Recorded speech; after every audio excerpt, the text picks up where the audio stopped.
આપણા જે પણ કઈ અભદ્ર હોય એ અભદ્ર કર્મો એ બધા નાશ પામે છે અને શુદ્ધ નૈષ્ટિક ભક્તિ આપણને પ્રાપ્ત થાય છે. હા, બહુ સરસ. શુદ્ધ નૈષ્ટિકી ભક્તિ ભગવાન શ્રી કૃષ્ણના ચરણકમળોમાં. બરાબર ને? હરિભોગ. બહુ સરસ. ધન્યવાદ. Very important point. અને that is the prime objective of human life. મનુષ્ય જીવનનું એકમાત્ર અને સૌથી મહત્વનું લક્ષ્ય આ છે.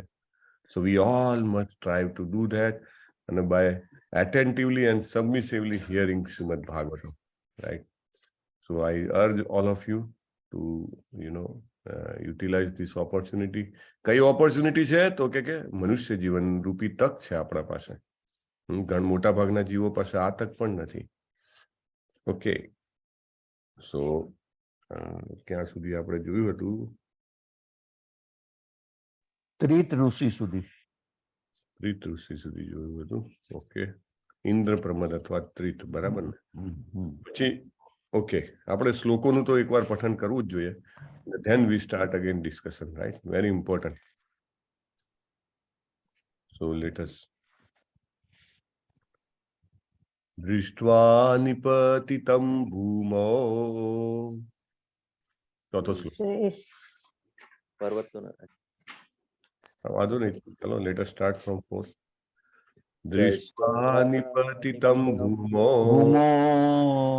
દૃષ્ટ્વા નિપતિતં ભૂમો દિવસ્યુતં ઇવાવરમ. દિવસ્યુતમિવાવરમ પ્રણેમુઃ પાંડવા ભીષ્મં.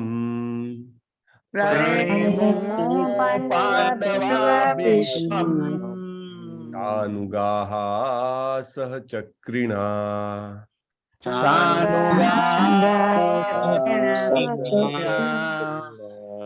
ચક્રિણા કોણ છે?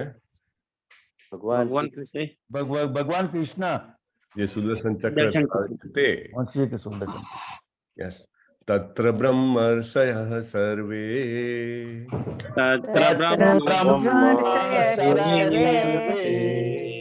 દેવર્ષયશ્ચ સત્તમ.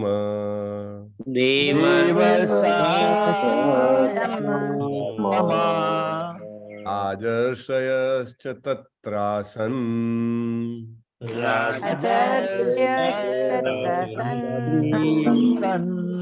દ્રષ્ટું ભરતપુંગવમ.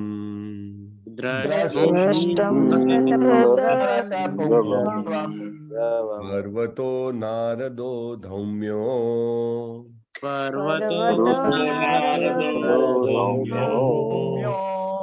ભગવાન બાદરાયણઃ.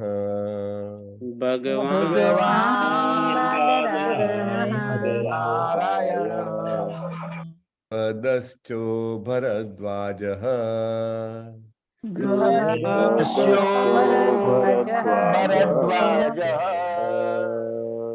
શિષ્યો રેણુકાસુતઃ.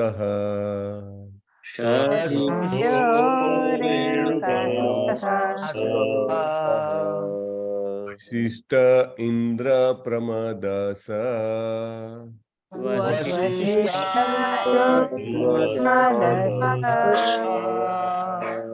પિતો ગૃત સમદોષિતઃ.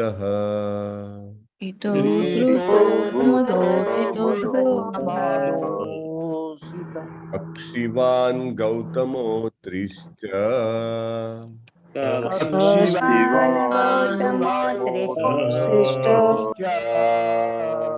કૌશિકોથ સુદર્શનઃ.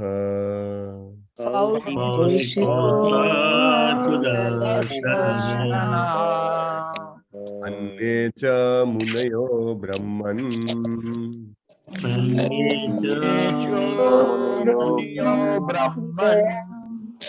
બ્રહ્મરાતાદયો મલાહ.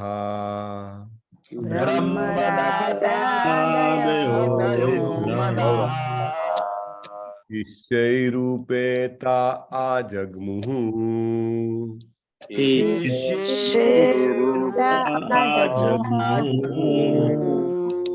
કશ્યપાંગીરસાદયઃ. કહેતા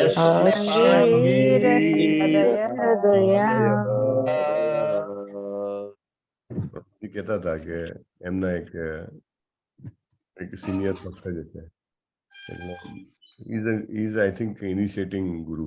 તો એ કોઈ ભક્તના ઘરે ગયા એટલે મે બી ઇન્ડિયાની બહાર, તો એ બહારના કન્ટ્રીમાં, એટલે સવારના કે ચાલો ભાગવતમ ક્લાસ કરીએ. તો કે ભાગવતમ લઈ આવો. કયા ખંડનો કરશો? તો કે 7મા ખંડનો આપણે ચર્ચા કરીશું. તો કે જાઓ 7મો કેન્ટો કે આપણે કરીએ. તમારી ઘેર અમારે ઘેર ભાગવતમ છે કે અમે લઈ આવીએ. અને ભાગવતમ લઈ આવ્યા 7મો ખંડ અને પછી આપ્યો. તો એનું પ્લાસ્ટિકનું કવર કાઢ્યું અને પછી ખોલીને વાંચતા હતા. એટલે કે તમે ખોલ્યો જ નથી કોઈ દિવસ? ના, કે અમે આવો જ રાખીએ ને કે એકદમ નવો રહે ને કે રાઈટ. એટલે આજે હમણાં 2 દિવસથી હું શેર નથી કરતો. તમારા મને મોટા ભાગના પાસે ભાગવતમ છે, right. So at least we can open it, we can use it, right. આ જો પરેશ કુમાર પ્રભુ બતાવે છે. હરી બોલ. યસ, બહુ સરસ. So you must use it. તમારે જે કંઈ પણ છે. આ ગુરુનાથ ફડકે પ્રભુ બતાવે છે. હરી બોલ ગુરુનાથ પ્રભુ. બહુ ટાઈમે તમને જોયા. Very nice. હા, કીર્તિકુમાર બારૈયા પ્રભુ, બહુ સરસ. સો બધાના ઘરે સાક્ષાત શ્રી કૃષ્ણને જોઈને આનંદ થાય છે. યસ, લલિત કુમાર વેદ પ્રભુ, હરી બોલ. અમરીશ પટેલ પ્રભુ છે ને, બધાની પાસે શ્રી કૃષ્ણ છે. ગ્રંથ સ્વરૂપના ભગવાન. અને એમાં પણ પહેલો સ્કંદ એટલે ભગવાનના ખાલી જગ્યા પૂરો ચરણ કમળ. ચરણ કમળ, બરાબર ને. શોભા માતાજી પણ હવે વિડીયો ઓન કર્યો છે એટલે મને લાગે છે શોધીને હમણાં બતાવશે. It must be on. હા, હરી બોલ. બહુ સરસ. ચાલો, બધાના ભગવાનના દર્શન થઈ ગયા. હવે આપણે ગઈકાલે જ્યાંથી ચર્ચા બાકી હતી ત્યાંથી ચર્ચા શરૂ કરીએ. બેસિકલી આપણે ચર્ચા કરી હતી કે મોટા મોટા મહાન ઋષિમુનિઓ આવે છે. ભીષ્મ પિતામહનું પ્રયાણ જે છે એ સમય માટે. અને એવું આપણે અત્યારે લૌકિક જગતમાં તો શું હોય કે ફલાણી વ્યક્તિની તબિયત ખરાબ છે, કદાચ મૃત્યુ પામશે, તો કે આપણે અંતિમ યાત્રામાં જઈ આવશું. હા, એટલે એની પહેલા એમના દર્શન કરવા એનું મહત્વ નથી, રાઈટ. મૃત્યુ પામે પછી કે હા. એટલે ભગવાનના જે ભક્તો જે છે એ ભક્તોના દર્શન જીવતે જીવ લેવાનો ફાયદો ઉઠાવવા માટે બધા જ પ્રયત્ન કરવા જોઈએ, right. So let us see. We were up to I think Indra Pramath. Indra Pramath પછી ગૃત સમદ નામ આવે છે. ગૃત સમદ વિશે પ્રભુપાદ લખે છે કે ગૃત સમદ જે છે એ સ્વર્ગના ઋષિ હતા. ઇન્દ્ર જે છે સ્વર્ગના રાજા, એમના બહુ જ ઘનિષ્ઠ મિત્ર હતા. અને કેટલા મહાન હતા તો કે દેવોના ગુરુ જે છે, દેવોના ગુરુ કોણ છે? હરે કૃષ્ણ. બૃહસ્પતિના જેટલા મહાન હતા. સો પાવરફુલ. Can you imagine? એવા લોકો આવે છે. બૃહસ્પતિ જેટલા મહાન લોકો પણ ભીષ્મ પિતામહના છેલ્લા દર્શન કરવા અને એમના મુખ કમળમાંથી નીકળતા ભગવાનની પ્રાર્થના અને ધર્મ વિશેના જ્ઞાનને સાંભળવા આવે છે. We all must understand the importance of shravanam, right. How importance it is. એવું નથી કે જો એમની પાસે જ્ઞાન નથી. ગૃત સમદ ઋષિ દેવોના ગુરુ એવા બૃહસ્પતિજીના સમકક્ષ છે. મતલબ એમને ધર્મનું જ્ઞાન નહીં હોય, એમને આધ્યાત્મિક જ્ઞાન નહીં હોય, એમને ભક્તિમય સેવાનું જ્ઞાન નહીં હોય. ના, steel hearing is so much important. And that also from the lips of the pure devotee of the Lord, right? So much.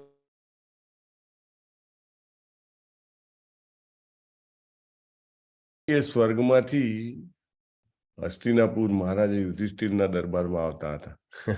આપણને તો અહીંયા આગળ દાખલા તરીકે ભારતમાં દિલ્હી રાજધાની છે, તો રાજધાનીમાં દરેક બીજા બધા દેશોના કોન્સ્યુલેટ હોય.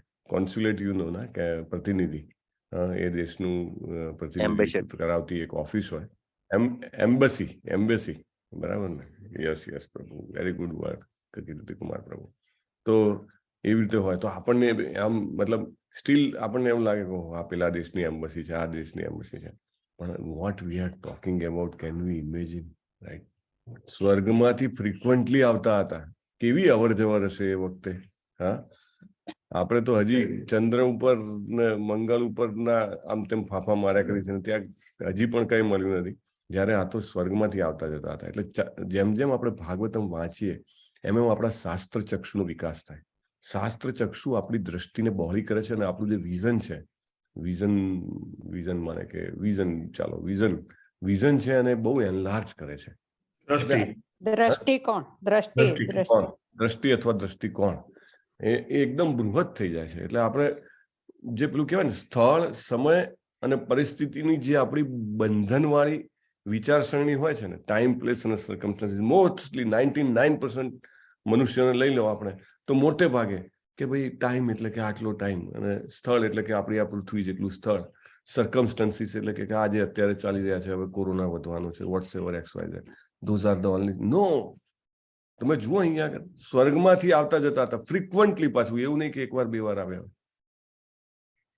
That kind of commutation was happening. અને really this is a fact. ભાગવતમનો એક શબ્દ એ સંપૂર્ણ સત્ય છે. There is a સ્વર્ગલોક. આપણે ગોલોકા ચાર્ટમાં જોઈએ છે, રાઈટ? ઉપરના જે 6 લોકો છે ભુવન લોકના ઉપરના, ઇવન આપણું ભુવન લોક છે એમાં પણ પૃથ્વી તો એકમાત્ર ગ્રહ છે. ભુવન લોક ઇઝ અ હ્યુજ લોકા, right? Anyway, coming back to the point, તો એ રેગ્યુલરલી આવતા હતા અને જ્યાં આગળ ભીષ્મદેવ પોતાનું શરીર છોડે છે ત્યાં આગળ પણ આવે છે. અને પ્રભુપાદ કેવું આપણા માટે યાદ રહી જાય એવું કે ભાઈ ગૃત સમદ નામ યાદ રાખવું અઘરું છે, પણ એમના રિલેટેડ ઇન્ફોર્મેશનો એવી આપે કે આપણે એમની સાથે કનેક્ટ થઈ શકીએ. These are the great people, right? એમના વિશે સાંભળવું, એમના વિશે સમજવું એ આપણને પણ મહાનતા તરફ લઈ જાય છે, રાઈટ? આપણી અંદર જે રહેલી મહાનતા છે એને ઉજાગર કરે છે. યુધિષ્ઠિર મહારાજ સમક્ષ શિવજીના ગુણગાન કરતા હતા. વૈષ્ણવાનામ, ખાલી જગ્યા પૂરો, યથાસંભો, રાઈટ? શ્રેષ્ઠ ભગવાનના ભક્ત જે છે શિવજી છે, રાઈટ? ઇનફેક્ટ 4 જે સંપ્રદાય જે છે, બેસ્ટ સંપ્રદાય, એમાં પણ રુદ્ર સંપ્રદાય આવે છે, right? So Shivji is a great devotee of the lord, greatest devotee of the lord. In fact તેમના ગુણગાન કરતા હતા. અને જ્યારે ભગવાનના ભક્તના ગુણગાન થાય ને તો ભગવાનના એટલા બધા આશીર્વાદ મળે કે રિયલી નૈષ્ઠિકી ભક્તિની પ્રાપ્તિ થાય, right? This is not possible otherwise. So એ પ્રોસેસની અમને ખબર હતી, રાઈટ? એ પોતે આટલા મહાન હતા બૃહસ્પતિના લેવલના, અને યુધિષ્ઠિર મહારાજ એ પણ સાક્ષાત ધર્મનો અવતાર હતા. જેને કહેવાય કે પુણ્યાત્મા. He was not having even a single sin in his life or before that life, right? કોઈ પાપ નહોતું. પાપ સિવાયનું જીવન એમનું પહેલાનું ને પછીનું હતું. એવા યુધિષ્ઠિર મહારાજ જે છે એ અને ગૃત સમદ ઋષિ, એ 2 જણા શ્રેષ્ઠ વૈષ્ણવ એવા શિવજીના ગુણગાન કરતા હતા. એમના પિતાનું નામ પણ આપેલું છે વિતહવ્ય. અને દેખાવમાં કેવા લાગતા હતા, oh my God, Devraj Indra જેવા લાગતા હતા. અને કહે છે કે એટલા એક્ઝેક્ટલી દેખાતા હતા કે ઘણીવાર ઇન્દ્રના શત્રુઓ એમને ઇન્દ્ર સમજીને પકડી લેતા હતા. ઋગ્વેદના વિદ્વાન અને બધા બ્રાહ્મણો એમને ખૂબ જ સન્માન આપતા હતા અને એમને બ્રહ્મચર્ય જીવન વિતાવ્યું. અને સ્વાભાવિક રીતે ખૂબ શક્તિ સંપન્ન હોય, જે 2 લોક વચ્ચે આસાનીથી અવર જવર કરી શકે, એની શક્તિઓની શું કલ્પના કરવી? જે દેવોના ગુરુ હોય એની શક્તિ વિશે શું કલ્પના કરવી? We can just imagine, right? આપણે માત્ર કલ્પના કરી શકીએ છીએ કે એમનું આયુષ્ય કેટલું હશે, એમની શારીરિક શક્તિ કેટલી હશે, એમની પાસે કેટલી સિદ્ધિઓ હશે, યોગની બધી જ સિદ્ધિઓ હશે, અષ્ટસિદ્ધિઓ એમની પાસે. These are so powerful people. જ્યારે આટલા મહાન લોકો જે કંઈ કરતા હોય, આપણને ભલે એની પાછળનું બેકગ્રાઉન્ડ ખબર હોય કે ના હોય, માત્ર અનુકરણ કરવા માત્રથી આપણે બધા જે છે એ જેને કહેવાય ને કે we are getting benefited just by copying, right? એ લોકો શું કરી રહ્યા છે? એ લોકો ભગવાનના ભક્ત પાસે શ્રવણમ કરવા માટે બધું છોડી છાડીને આવે છે. એ જ ઘટના આપણે ભાગવતમની શરૂઆતમાં ચર્ચા કરી હતી. 1000 વર્ષ સુધી કઈ જગ્યાએ ઋષિઓ આવે છે અને કેટલા ઋષિઓ આવે છે?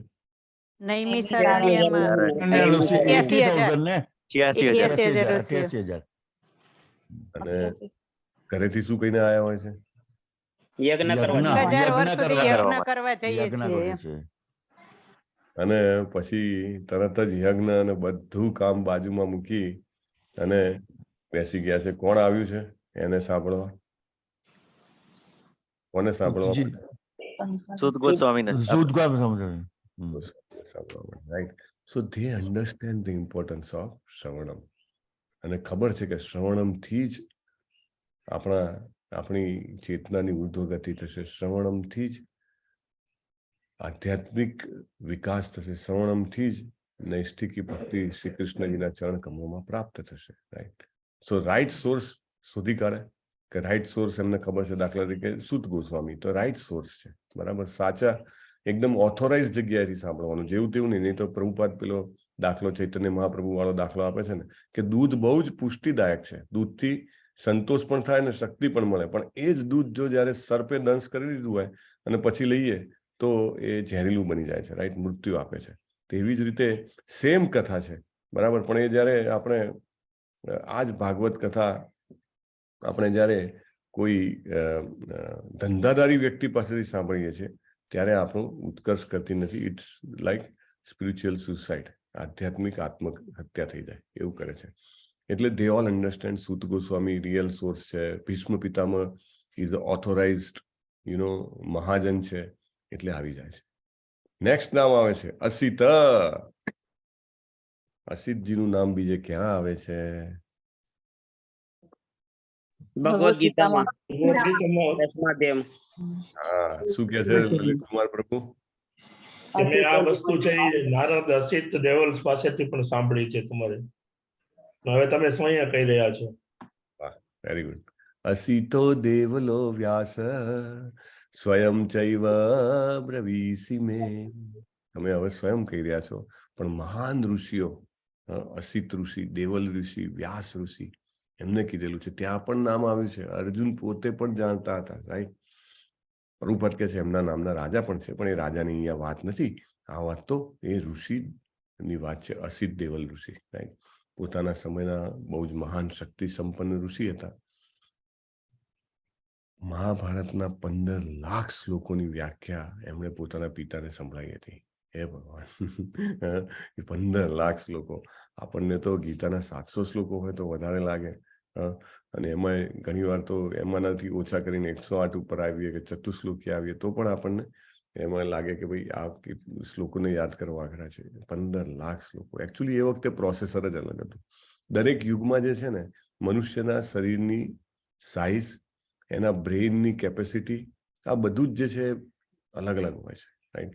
Like Satyayuga, Tretayuga, in fact up to Dvapara also, કોઈ પણ જ્ઞાન હોય એ કહીને ને સાંભળીને યાદ રાખવામાં આવતું. પરમ પૂજ્ય નામાનિષ્ઠા પ્રભુ સંભળાવે, કહેતા હોય કે ભાઈ એક વાર વ્યક્તિ સાંભળે એટલે એને યાદ રહી જાય. there was no need to print books. Right? કોઈ જરૂર નહોતી. લોકોને એકવાર સાંભળીને યાદ રહી જતું હતું, ને એ પણ એવું નહીં કે લિમિટેડ કોટામાં. 15 લાખ શ્લોક. આપણા બધા પુરાણો છે, તમને ખ્યાલ હશે, કોઈકમાં 75,000 શ્લોક છે, કોઈકમાં આટલા 18 લાખ શ્લોક છે. લાખ. આપણને એમ થાય કે આ શક્ય છે કોઈના જીવનમાં ઇવન એકવાર જોઈ જવું? આપણને પણ આપણે જયારે ભાગવતમ વાંચીએ છીએ ત્યારે આપણી ટાઈમ, પ્લેસ, સર્કમસ્ટન્સીસની જે ડેફિનેશન છે, સમય, સ્થળ અને કાલની જે આપણી વ્યાખ્યા જે છે, એનો પરિમાણ જે છે એકદમ બૃહદ થઈ જાય છે, જબરજસ્ત એનલાર્જ થઈ જાય છે. આપણે જે બાઉન્ડ્રીમાં વિચારતા હોય જનરલ માણસો, એના કરતા આપણે જેને કહેવાય ને કે એકદમ આપણા પડદા ખોલી નાખવામાં આવે છે. આપણે વિશાળ દ્રશ્ય જોઈએ છે. શું વ્યાખ્યા? 15 લાખ શ્લોકોની વ્યાખ્યા.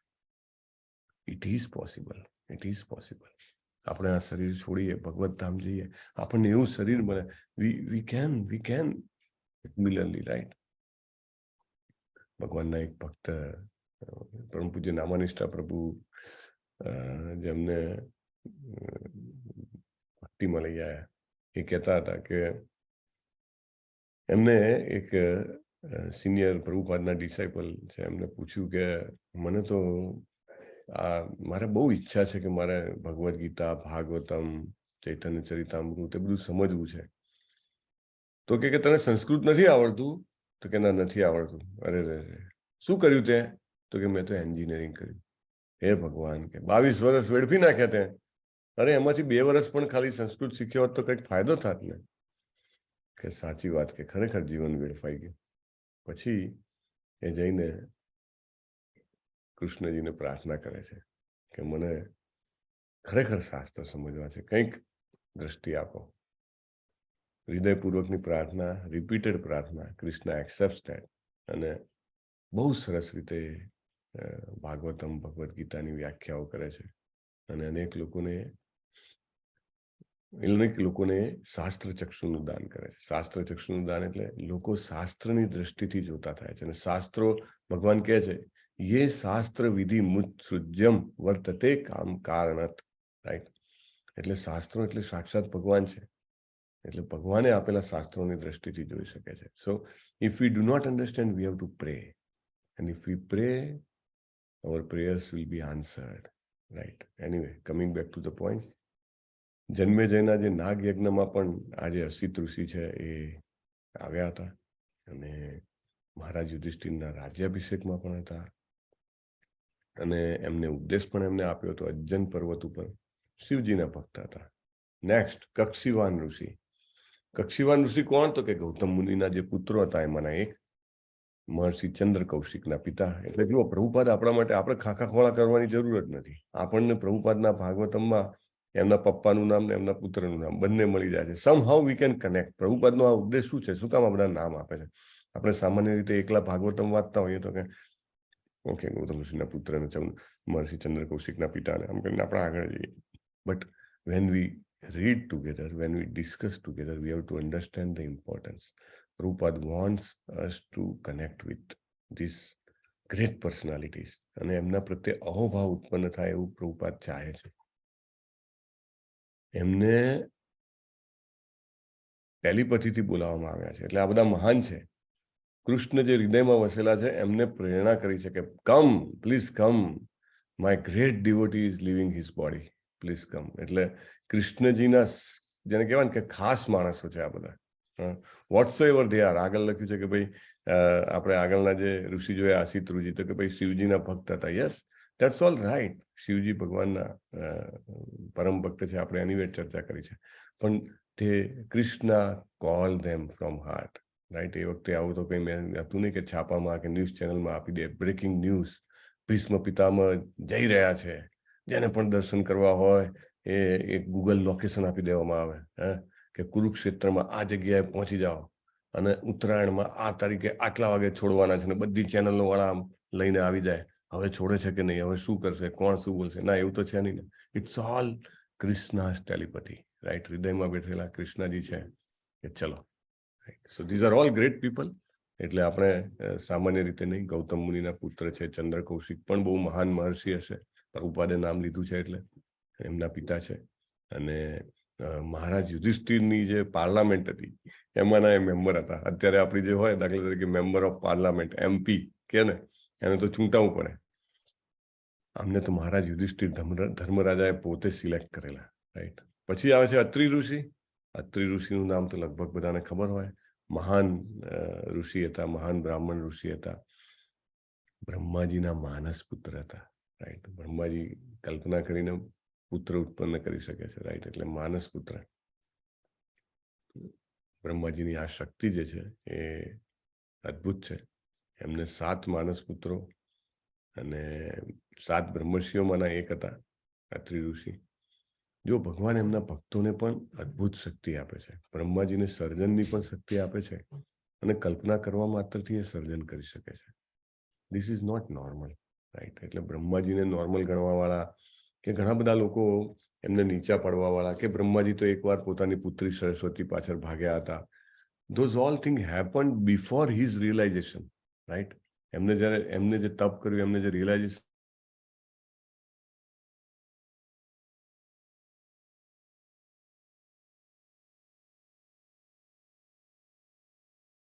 is the most important in fact. Right? તો બ્રહ્માજી ભગવાનના અનન્ય ભક્ત છે. આપણી ગૌડી વૈષ્ણવ પરંપરામાં એક ગુરુ છે. રાઈટ? સો મહાન ભગવાનના ભક્ત છે.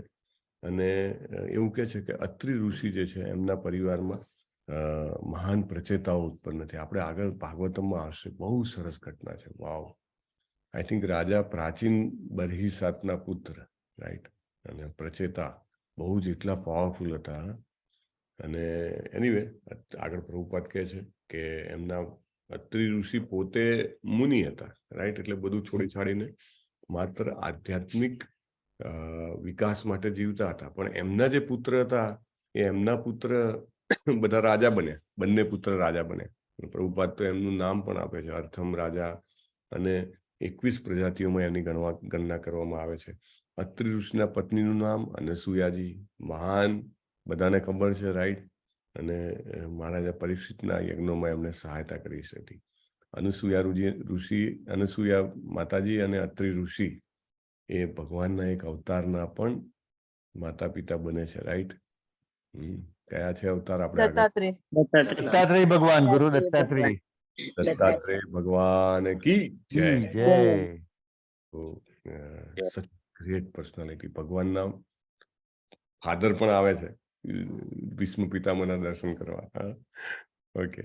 કૌશિકજી કોણ હતા? તો કૌશિક ઋષિ છે મહારાજા યુધિષ્ઠિરના રાજ્ય દરબારના સ્થાયી સદસ્ય. મને તો એવું લાગે છે કે આ બધા ભીષ્મ પિતામહના દર્શન કરવા આવ્યા હશે અને યુધિષ્ઠિર મહારાજે એમને રોકી લીધા હશે કે તમે મને ગાઈડ કરો કે હું કેવી રીતે આ પૃથ્વીનું સામ્રાજ્ય સાચી રીતે ચલાવી શકું. ને જે સામાન્ય જન સમુદાય છે કે જે એટલા એનલાઇટન નથી, એટલું બધું એમને નોલેજ નથી, એમને કેવી રીતે ફરીથી જન્મ મૃત્યુ જરાવ્યાધીમાં ના પડાય એવું કરી શકું. એકચ્યુઅલી એ વખતના રાજાઓ હતા, એ સતત પ્રયત્ન કરતા કે મારી પ્રજા છે, મારા બાળકો છે.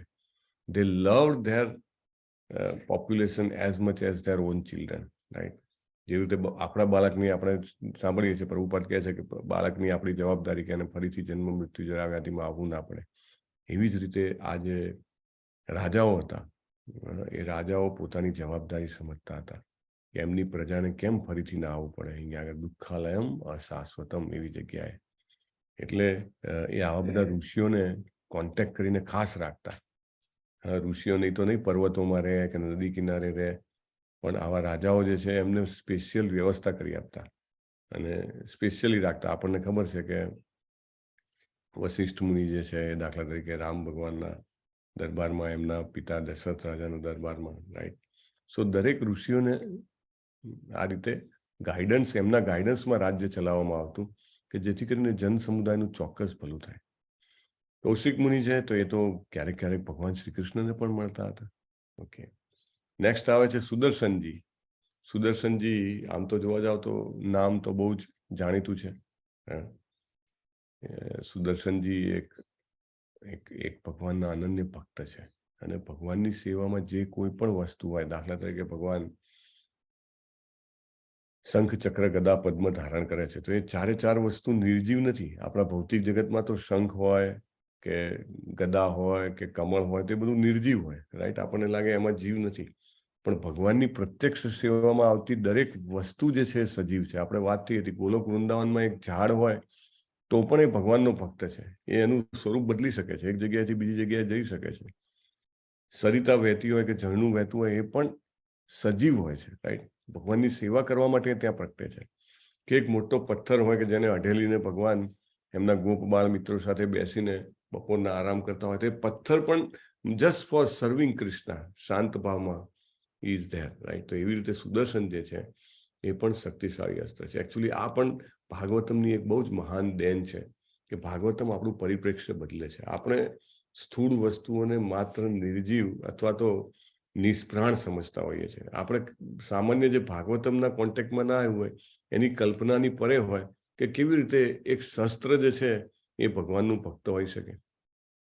એકચ્યુઅલી ભક્ત જે છે શસ્ત્ર સ્વરૂપ ધારણ કરે છે કે જેથી ભગવાનની સેવા થઈ શકે, ભગવાનના ભક્તોનું રક્ષણ થઈ શકે, રાઈટ. સો અનઇમેજિનેબલ ને. હા, આપણે ક્યાં આગળ એવું બનાવ્યું છે કે એક મિસાઇલ બનાવી, પણ એ મિસાઇલ જે છે ને એ સજીવ છે, એ વાત બી કરે ને પોતાની રીતે ડિસિઝન પી લે. દાખલા તરીકે અમરીશ મહારાજ ઉપર દુર્વાસા મુનિ જયારે હુમલો કરે એટલે પેલો રાક્ષસને ઉત્પન્ન કરીને એને મારવાનું કહે છે, ત્યારે કશું કહેવું નથી પડતું. હે, અમરીશ મહારાજ તો તૈયાર છે બે હાથ જોડીને if this is your wish, Lord, I am ready to die at this moment. પણ ચક્ર કેવું આવી જાય છે, ફટ ખટ ખટ ખટ ખટ ખટ ખટ કરતું. So that is what it is. હમણાં જ ભાગવતમમાં પણ આપણે જોયું કે સુદર્શન ચક્રનો ઉપયોગ થયો છે. ક્યાં થયો છે? કયા કાર્યમાં ભગવાને ઉપયોગ કર્યો? અર્જુન ને બધાના રક્ષણ માટે, પાંચ પાંડવોના પરીક્ષિત રક્ષણ મહારાજને. પાંચ પાંડવોના રક્ષણ માટે. અને પરીક્ષિત મહારાજ. હા, રક્ષણ માટે. અને સેના ઉત્તર. બ્રહ્માસ્ત્ર બ્રહ્માસ્ત્ર અશ્વત્થામા. બ્રહ્માસ્ત્રથી રક્ષણ કર્યું. બરાબર ને? તો એના માટે સુદર્શનજીનો ઉપયોગ કરે છે. સુદર્શનજી લાઈવ છે, રાઈટ? તમે જુઓ છો, જે કોઈ પણ આપણા ઇસ્કોનના ટેમ્પલ હોય અથવા વૈષ્ણવ મંદિર હોય, તેની ઉપર જે શિખર હોય ને, એની શિખર ઉપર તમે જોશો તો ચક્રનું પ્રતીક હોય છે, સુદર્શન ચક્ર, રાઈટ? તો because it is a devotee of lord, right? ઘણા બધા લોકો જે છે, દાખલા તરીકે તમે ધામમાં જાઓ તો બધા મંદિરોની તમે પ્રદક્ષિણા કરો. દરેક મંદિરમાં અંદર ના જઈ શકાય, પણ બધા શિખર જોઈને દર્શન કરીને પ્રદક્ષિણા કરતા હોય, રાઈટ? તો એમાં પણ એટલું જ ભગવાન જે છે એટલું એમને કલ્યાણ કરે છે. કેમ? તો કે શિખર ઉપર તો ભક્ત બેઠા છે ને, એમના સુદર્શનજી, એમની ધજા છે, એમનું ચક્ર છે. તો એના દર્શન કરીને સેમ આશીર્વાદ પ્રાપ્ત થાય છે. એટલે પણ જ્યારે પણ તમે પણ મંદિર જાઓ અથવા તો મંદિરની આસપાસથી જતા હો, you must pay your obeisances, right? Mentally. Even મંદિરમાંથી જતા આવતા પણ જે શિખર હોય એના દર્શન કરવા જોઈએ. That is a practice. Actually Narad પંચરાત્રમાં તો બહુ ડિટેલમાં આપે છે. પણ as such paying obeisances to the devotee of the lord is very very auspicious. Krishna loves that, right? So અહીંયા આગળ પ્રભુપાદે કીધું છે કે આમ તો બ્રહ્માસ્ત્રનું કોઈ ઓસડ નથી. એકવાર બ્રહ્માસ્ત્ર નાખ્યું, કોઈની તાકાત નથી કે બચાવી શકે. પણ સુદર્શન ચક્ર જે છે એ બ્રહ્માસ્ત્રને પણ નિરસ્ત કરી દે છે, રાઈટ? અને એકચ્યુઅલી એવું કહે છે કે ભાઈ અગ્નિદેવે આ અસ્ત્ર શ્રી કૃષ્ણજીને આપ્યું હતું, પણ પ્રભુપાદ બહુ ક્લેરિટી આપે છે કે એ વાત સાચી નથી. સચ્ચાઈ તો એ છે કે જે સુદર્શન ચક્ર છે એ હંમેશા ભગવાન પાસે હોય જ છે. એ એમને નિરંતર ધારણ કરી રાખે છે. એટલે ઘણા બધા લોકો મોટે ભાગે જો આપણે શાસ્ત્રના સંપર્કમાં ના આવ્યા હોઈએ તો એવું લાગે કે ભગવાન પોતાનું રક્ષણ કરવા માટે અથવા દૈત્યોને મારવા માટે સુદર્શન ચક્ર રાખે છે. એકચ્યુઅલી ભગવાન જે છે એ એમના ભક્તને સહવાસ આપી રહ્યા છે, એમને એસોસિએશન આપી રહ્યા છે કે ચાલ હું તને મારી આંગળીમાં ધારણ કરીશ. આ કેટલું મોટું ફોર્ચ્યુન છે ભગવાનની એ સેવામાં. ભગવાનના હંમેશા ભગવાનની આંગળી ઉપર, રાઈટ? સો ભગવાન એમને સહવાસ આપે છે નિરંતર, એટલે કે હંમેશા. પ્રભુપાદ તો દાખલો પણ આપે છે કે જેવી રીતે રૂક્મ હોય છે, પોતાની પુત્રી રૂક્મી, હરે કૃષ્ણ, જેના બેકગ્રાઉન્ડમાં અવાજ આવતો હોય ને કૃપા કરીને મ્યુટ કરી દેજો. તો એવી જ રીતે ભગવાન પોતાના ભક્તો પાસે ભેટ સ્વીકારે છે. સામાન્ય વસ્તુ, આમ તો એમની જ છે વસ્તુ. કોઈ વસ્તુ આપણી છે? આપણે કંઈક દાન કરીએ છીએ, આપણે કંઈક ભગવાનને સરસ મજાનો ભોગ લગાવીએ, કે આપણે ભગવાનને સુંદર સુવાસ વાળું ફૂલ ધરાવીએ, ફૂલ ચડાવીએ, આ બધું કરીએ તો છે બધું ભગવાનનું, બધું સર્જન ભગવાને કર્યું છે. પણ છતાંય ભગવાન સ્વીકારે છે એઝ ઇફ લાઈક કે એક વ્યક્તિ, એક ભક્ત એમને આપી રહ્યો હોય. એવું નથી કહેતા ના ના આ તો મેં જ બનાવ્યું છે ભાઈ, અને કઈ તને એમ લાગે કે તારી શક્તિથી બુદ્ધિથી મળ્યું છે. એકચ્યુઅલી તો મેં બધી વ્યવસ્થા કરી એટલે તને મળ્યું છે, રાઈટ? પણ no, Krishna accept as if like કે આ મારો બાળક મને કંઈક આપી રહ્યું છે, રાઈટ? કોઈ એ કેવું છે કે એક પિતા છે કે એને ઘરમાં સમજો કે કોઈ સરસ મજાની મીઠાઈનો બોક્સ રાખેલું છે, એ લઈ આવ્યા છે. તો રોજ જે બાળક જે છે મીઠાઈના બોક્સમાંથી મીઠાઈ ખાય. એક દિવસ પિતાજી ઘરે વહેલા આવે છે, તો બાળક કહે છે હું ખાતા પહેલા તમને આપું, એટલે લઈને આવે છે. ના તમે પહેલા લો પછી હું લઉં. તો પિતા કેટલા આનંદથી સ્વીકાર કરે, ઓહ મારું બાળક મને કેટલો પ્રેમ કરે છે, right? It is like that. તો એવું નથી કે અગ્નિદેવે એમને આપ્યું, પણ ભગવાન જે છે એ ભેટ સ્વીકાર કરે છે. અને આ ભગવાનના હૃદયની જેને કહેવાય કે વિશાલતા છે, એને આપણને પ્રેરે છે. એકચ્યુઅલી આ ઉદાહરણ પ્રભુપાદ કહે છે કે we should be inspired by this, right? ભગવાનને શું જરૂર છે અને ભગવાનને કોણ શું આપી શકવાનું છે. But we should continuously try, daily we should try. It starts with giving our attention, it starts with giving our time, it starts with giving our energy, and then સંપત્તિ જે કંઈ પણ હોય આપણે એમના ચરણે ધરવું જોઈએ. શિશુપાલના વધ માટે ઉપયોગ કર્યો એ પણ આપણે જોયું હતું. શાલ્વનો પણ વધ થયો. અને ઘણી બધી વાર ભગવાને પ્રભુપાદ એવું કહે છે કે અર્જુન પણ એનો પોતાના શત્રુના સંહારમાં ઉપયોગ કરે એવી ભગવાનની ઈચ્છા હતી. પ્રભુપાદ તો રેફરન્સ પણ આપે છે. આપણે ક્યારે મહાભારત વાંચવા જવાના? 18 લાખ શ્લોકો, પણ પ્રભુપાદ પરફેક્ટ રેફરન્સ આપે છે કે મહાભારત વિરાટ પર્વ 56.3. ઓકે, બહુ સરસ. પછી next is I think Sukhdev Goswami. એમને બ્રહ્મરાત પણ કહે છે. બહુ બધું આપણે ચર્ચા કરેલી છે એમના વિશે. વ્યાસદેવના પુત્ર અને શિષ્ય હતા. 8મો શ્લોક બોલાવ્યો તો અમરીશ પ્રભુ કે બાકી છે? બોલાવો છે એમાં બોલાવી જ દીધો. અચ્છા, ઓકે. તો let us see if we can finish it today. Okay, આપણે ફિનિશ કરીશું અને પછી સમય હશે તો આપણે 8મો શ્લોક બોલાવી લેશું. આઈ ડોન્ટ થિંક સમય હશે તો. સુખદેવ ગોસ્વામી એમને સર્વપ્રથમ મહાભારત અને પછી ભાગવતમ નું શિક્ષણ આપવામાં આવ્યું વ્યાસજી દ્વારા. અને સુખદેવ ગોસ્વામીને ગંધર્વો, યક્ષો અને રાક્ષસોની સભામાં મહાભારતના 14 લાખ શ્લોકો સંભળાયા હતા. Somewhere it is 18 lakh, somewhere it is 14, આગળ 15 લાખ પણ આવ્યા છે. પણ મે બી એવું હશે કે ટોટલ 18માંથી સિલેક્ટેડ જે પર્વ હોય ને, અલગ અલગ પર્વ છે એમાં, ભીષ્મ પર્વ, વિરાટ પર્વ, તો એટલા સંભળાયા છે. અને શ્રીમદ ભાગવતમ સર્વપ્રથમ એમણે મહારાજા પરીક્ષિતને સંભળાવ્યું હતું. પોતાના પિતાની જેમ કહેવાય ને મોરના ઈંડા ચિતરવા ના પડે એમ એ બધા જ વૈદિક સાહિત્યના પૂરેપૂરા જાણકાર હતા. એમને અધ્યયન કર્યું હતું. જો અધ્યયન એ બહુ મોટી વસ્તુ છે. ખાલી વાંચી જવું કે ખાલી સાંભળી જવું એ ના કરતા વધારે ડીપ છે કે અધ્યયન કરવું. અધ્યયન કરવું એટલે એનું વિશ્લેષણ બી આવી જાય, એનાલિસિસ, સ્ટડી કરીને એનું એનાલિસિસ કરવું, એને અલગ અલગ એંગલથી જોવું, રાઈટ? સેમ ઇન્ફોર્મેશનને ડિફરન્ટ અલગ અલગ દ્રષ્ટિકોણથી સમજવાનો પ્રયત્ન કરવો. ને એ તો એમને એવું અધ્યયન કરેલું હતું. અને ધર્મ સંબંધી એમનું જે જ્ઞાન હતું પણ ખબર છે. જ્યારે જન્મ થઈને સીધા એ દોડી જાય છે જંગલમાં, અને એક તરુણીઓ જ્યારે સ્નાન કરતી હોય છે તો એમનાથી બિલકુલ ક્ષોભિત નથી થતી, બલકે હાલાકી એ યુવાન હતા, નિર્વસ્ત્ર હતા, અને એમને નજર પણ ફેરવી છે એ બાજુ, છતાં પણ એમને ક્ષોભ નથી થતો, કારણ કે એ જે છે ખૂબ જ જેને કહેવાય કે પૂર્ણ પવિત્ર આત્મા હતા. અને પ્રભુપાદ પાછો રેફરન્સ આપે છે સભા પર્વનો.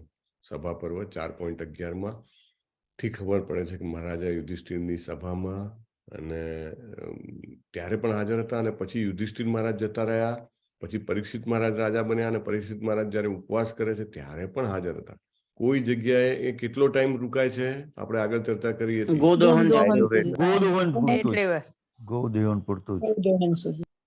અને એ પણ પેલા ગૃહસ્થના ભલામણ.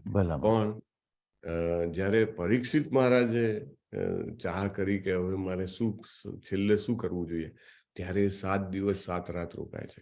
એટલે પાત્રતા જોઈને એટલું આપવા માટે તૈયાર થાય છે, રોકાવા માટે. એટલે એ આશ્ચર્ય છે. આપણે જોયું હતું કે આશ્ચર્ય છે કે સુખદેવ ગોસ્વામી 7 દિવસ 7 રાત રોકાય એ જગ્યાએ, પણ પરીક્ષિત મહારાજની પાત્રતા જોઈને એ રોકાય છે અને ભાગવતમ આપે છે. અને પોતાના પિતા એવા અને ભગવાનના અવતાર એવા શ્રીમદ વ્યાસદેવના એ પુત્ર તો બરાબર છે, પણ કેવા પ્રભુપાદ શબ્દો વાપરે છે, પ્રામાણિક શિષ્ય, એકદમ ઓનેસ્ટ ડિસાઇપલ. અને એના કારણે એ ઘણી બધી જિજ્ઞાસાઓ કરે છે ધર્મ અને આધ્યાત્મિક મૂલ્યો માટે. અને એમના પિતા એમને બધું જ શીખવાડે છે. અને એવું શીખવાડે છે કે જેનાથી જન્મ મૃત્યુ જરા વ્યાધિમાંથી બહાર આવી અને વૈકુંઠ પ્રાપ્ત થઈ શકે, ભગવત ધામ જઈ શકાય, એવું બધું જ્ઞાન એમને આપે છે. એમની પાસે કર્મ અને જ્ઞાન વચ્ચે શું અંતર છે, આત્મ સાક્ષાત્કાર કરવાના કયા કયા સાધનો છે, વર્ણ અને આશ્રમ વ્યવસ્થા, પૂર્ણ પુરુષોત્તમ પરમેશ્વર ભગવાનના દિવ્ય પદ અને એમના સાક્ષાત દર્શન કરવાની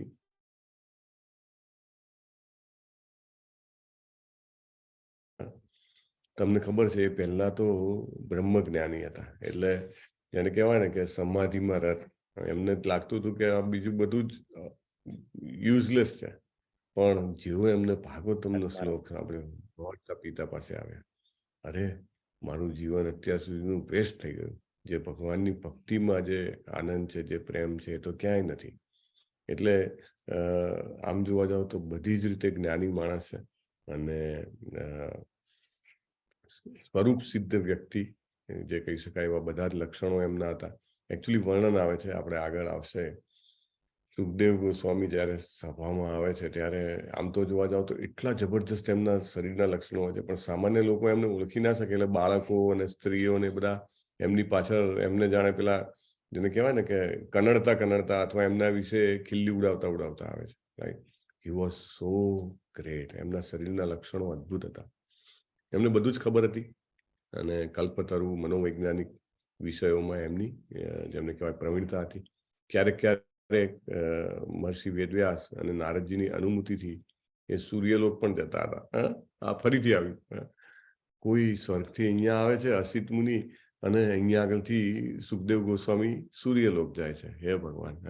આપણે તો ઉનાળાની બળબલથી બપોર હોય તો ક્યારે કેટલો તાપ મળશે, આ સૂર્ય અગન ઓકી રહ્યો છે, અગન. રાઈટ, અને આ તો સ્વાભાવિક રીતે એમનું પંચમહાભૂતનું શરીર હતું. રાઈટ, એના સાથે સૂર્યલોક જતા હતા પરમિશન લઈને. This is very important. Right, આપણે તો ઘણા બધા લોકો અહીંયા આગળથી ફોરેન જેવા એવા આતુર હોય છે કે વિઝા મળે કે ના મળે, ગમે તેમ કરીને એને કેને પ્રકારે એને જવા માટે તૈયાર થઈ જાય છે. જ્યારે આટલા મહાન વ્યક્તિ હોવા છતાં પણ પરમિશન લઈને, આધ્યાત્મિક જગતમાં આ એક બહુ જ મહત્વનું છે. આપણે ગઈકાલે પણ વાત થઈ હતી, by order I am doing that. Right, એ મેન્ટાલિટી પરમ પૂજ્ય નામાનિષ્ઠા પ્રભુ પણ કહે છે, બહુ મહત્વની છે. જ્યારે આપણે જપ કરતા હોઈએ ત્યારે પણ એક માળા થઈ ગઈ, by order I have done that, I will do balance 15, by order I will do that. Right, તો એ રીતે અનુમતિથી, ઓર્ડરથી. So this is very important to progress in spiritual life, to take permission, to follow the orders, to be disciplined. This definitely gives so much mercy, so much mercy. And a spiritual world is only mercy, right? આપણે શું કરી શકવાના? આપણને એવી શક્તિ ના હોય, આપણને એવી બુદ્ધિ ના હોય કે આપણે ભગવદ્ ગીતા ભાગવતમનો સ્ટડી કરી શકીએ. રાઈટ, એકલા બેસીને કરી જુઓ રેગ્યુલરલી 1 કલાક માટે કરી જુઓ, ઇટ્સ વેરી ડિફિકલ્ટ. રાઈટ, પણ એવી સરસ વ્યવસ્થા થઈ છે કે આપણે કરી શકીએ છીએ. સો એ મર્સી છે. તો એ મર્સી દયા શેનાથી આવે? તો કે ઓર્ડર ફોલો કરવાથી, પરમિશન લેવાથી, રાઈટ, સૂચનાનો અમલ કરવાથી. ઓકે, તો મહાભારતના શાંતિ પર્વની અગેન પ્રભુપાદ રેફરન્સ આપે છે. એમાં એમની અંતરિક્ષ યાત્રા પણ બધી આપેલી છે. એમને પરમધામની પ્રાપ્તિ થઈ છે, અને એમના બીજા અનેક નામ પ્રભુપાદ કહે છે. અરણીસૂત, વૈયાસિક, વ્યાસાત્મજ, આ બધા નામ છે એના.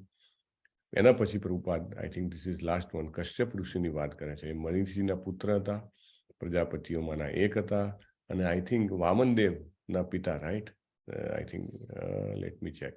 સો પ્રજાપતિ દક્ષના એ જેને કહેવાય કે એમના જમાઈ હતા પ્રજાપતિ દક્ષના. કશ્યપ અને દેવહૂતિના પુત્ર હતા કપિલજી. વિરાટ ગરુડના પણ પિતા. ગરુડજી ભગવાનના શાશ્વત પાર્ષદ છે. રાઈટ, તો એમના પણ પિતા. અને એમને પ્રજાપતિ દક્ષની 13 પુત્રીઓ સાથે વિવાહ કર્યો હતો. આ આગળ આવશે, બહુ જ ડિટેલમાં આવશે. અને એમાં દેવો અને દાનવોના માતા અદિતિ અને દિતિ, રાઈટ, એ મુખ્ય. અને એના સિવાય પ્રભુપાદ બીજાના નામ પણ આપે છે: દનુ, કાષ્ઠા, અરિષ્ટા, સુરસા, ઈલા, મુનિ, ક્રોધવસા, તામરા, સુરભી, શર્મા અને તિમિ. રાઈટ, અને એનાથી એમને અનેક પુત્રો થયેલા, જેમાંના 2 ભાગ છે, દેવતાઓ અને અસુરો. અને અદિતિ જે છે એમનાથી એમને દેવતાઓ ઉત્પન્ન થયેલા, 12 આદિત્યો. અને એમાં વામનજી જે છે ઈશ્વરના અવતાર છે, સાક્ષાત. બીજા બધા તો દેવો છે, પણ ભગવાન જે છે એ સાક્ષાત વામનજી છે. અને અર્જુનના જન્મ સમય પણ હતા. પરશુરામે એમને આખા વિશ્વના અધિષ્ઠાતા બનાવ્યા હતા. અને પછી એમને પરશુરામને વિશ્વની બહાર જવાની આજ્ઞા આપી હતી. રાઈટ, એમનું બીજું નામ અરિષ્ટનેમી છે. બ્રહ્માંડના ઉત્તર દિશામાં એ નિવાસ કરે છે. અંગિરસ મુનિ અંગિરાના પુત્ર હતા, અને દેવતાઓના પુરોહિત અને બૃહસ્પતિ નામથી બહુ પ્રખ્યાત છે. દ્રોણાચાર્ય એમના અંશાવતાર હતા એવું કહે છે. જો આગળ આપણે જોયું હતું કે ભારદ્વાજ મુનિ જે છે એમના પુત્ર હતા, અને અહીંયા આગળ એમનો અંશ પણ કહે છે. દાખલા તરીકે અર્જુન જે છે ઇન્દ્રના અંશથી જન્મેલા હતા, રાઈટ? એવી રીતે તો શુક્રાચાર્ય એ અસુરોના ગુરુ હતા, અને એમને બૃહસ્પતિને જેને કહેવાય ને કે લલકાર્યા હતા, અને એમના પુત્ર કચ્છ જે છે એના વિશે પણ આગળ વાત આવશે. એમણે ભારદ્વાજ મુનિને અગ્નેયાસ્ત્ર આપ્યું હતું. એમની પત્ની ચંદ્રમાસી જે છે એ વિખ્યાત નક્ષત્ર છે. અગ્નિદેવના સમાન એમને 6 પુત્ર પ્રાપ્ત થયા હતા. અંતરિક્ષમાં વિચરણ કરી શકતા હતા, બ્રહ્મલોક ઇન્દ્રલોકમાં જઈ શકતા હતા. સ્વર્ગના રાજા ઇન્દ્રને અસુરો ઉપર વિજય મેળવવા માટેની એમને સલાહ આપી હતી, રાઈટ? અને એકવાર ઇન્દ્રને એમને શ્રાપ આપ્યો હતો, તો પૃથ્વી ઉપર ડુક્કર બની ગયો હતો, આપણને બધાને ખબર છે. અને બ્રહ્માજી બોલાવા જાય છે કે સ્વર્ગમાં અવ્યવસ્થા થઈ ગઈ છે, તો આવા તૈયાર નથી. એને એ પેલા કીચડમાં મજા આવે છે, અને એ બધી જે ડુક્કરની હોય એની સાથે એને ભોગ ભોગવવામાં મજા આવે છે.